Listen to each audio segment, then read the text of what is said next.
ஓட்டுநரை காலணியால் தாக்கிய விவகாரத்தில் உதவி மேலாளர் உள்ளிட்ட 4 பேர் மீது மதுரை கரிமேடு காவல்துறையினர் வழக்கு பதிவு செய்துள்ளனர்.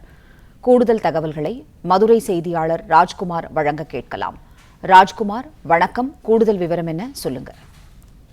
ஓட்டுநரை காலணியால் தாக்கிய விவகாரம் உதவி மேலாளர் உள்ளிட்ட 4 பேர் மீது 5 பிரிவின் கீழ் மதுரை கரிமேடு காவல்துறையினர் வழக்கு பதிவு செய்து விசாரணை நடத்தி வருகிறார்கள். மதுரை ஆரப்பாளையம் பேருந்து நிலையத்திலிருந்து திருப்பூர் செல்லும் அரசு பேருந்து ஆரப்பாளையம் ரவுண்டானா அருகே பயணிகளை ஏற்றியவாறு நின்று கொண்டிருந்த நிலையில பயணிகளுடன் பேருந்து நிலையத்திற்கு வந்து பேருந்து நிறுத்தப்பட்டது.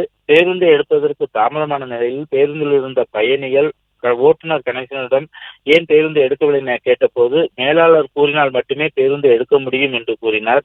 தொடர்ந்து பயணிகள் நேரடியாக ஆரப்பாளையம் பேருந்து நிலையத்தில் இருந்த போக்குவரத்து உதவி மேலாளரிடம் பேருந்தை விரைவாக எடுப்பதற்கு கூறிய நிலையில ஓட்டுநர் மீது நடவடிக்கை எடுப்பது, விளக்கம் கேட்பது உள்ளிட்ட பல்வேறு அவரிடம் நடவடிக்கை விசாரணை செய்ய வேண்டியிருக்கிறது. அதனால் வேறு பேருந்தில் ஏறி செல்லுங்கள், அவர் இதே போல பேருந்துக்குள் வராமல் பேருந்தை எடுத்து செல்கிறார் என உதவி மேலாளர் கணேசன் உதவி மேலாளர் கூறிய போது தொடர்ந்து பயணிகள் அவர்களிடம் உதவி மேலாளரிடம் மாரிமுத்துவிடம் வாக்குவாதம் செய்தனர். அப்போது திடீரென வாக்குவாதம் செய்த நிலையில திடீரென அவர் காலணியை எடுத்து அந்த ஓட்டுநர் மீது சரமாரியாக அடித்ததன் விளைவாக அதை பயணிகள் வீடியோவாக எடுத்து வைரலாக்கினர். இந்த நிலையில உதவி மேலாளர் மாரிமுத்து திடீரென கணேசன் தாக்குதல் அடித்து கோமடிந்து தாக்குதல் செய்த அந்த வீடியோவானது சர்ச்சையை ஏற்படுத்தியிருந்தது.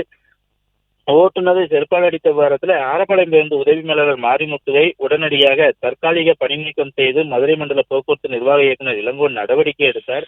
இந்த சம்பவத்தை கண்டித்து தமிழகம் முழுவதும் போக்குவரத்து தொழிலாளர்கள் கண்டன ஆர்ப்பாட்டத்தில் ஈடுபட்டிருந்தனர். இந்த நிலையில்தான் ஆரப்பாளையம் பேருந்து நிலையத்தில் நேற்று இரவு தாக்கிய மாரிமுத்து மன்னிப்பு கோரியும் ஒரு வீடியோவும் வெளியிட்டிருந்தார். இந்த நிலையில கடந்த 9ஆம் தேதி தாராபுரம் கள்ளிப்பாளையம் பகுதியை சேர்ந்த கணேசன் என்ற அரசு ஓட்டுநரை காலணியால் அடித்து அவதூறாக பேசியது கரிமேடு காவல் நிலையத்தில் அளித்த புகாரின் அடிப்படையில போக்குவரத்து உதவி மேலாளர் மாரிமுத்து உள்ளிட்ட 4 பேர் மீது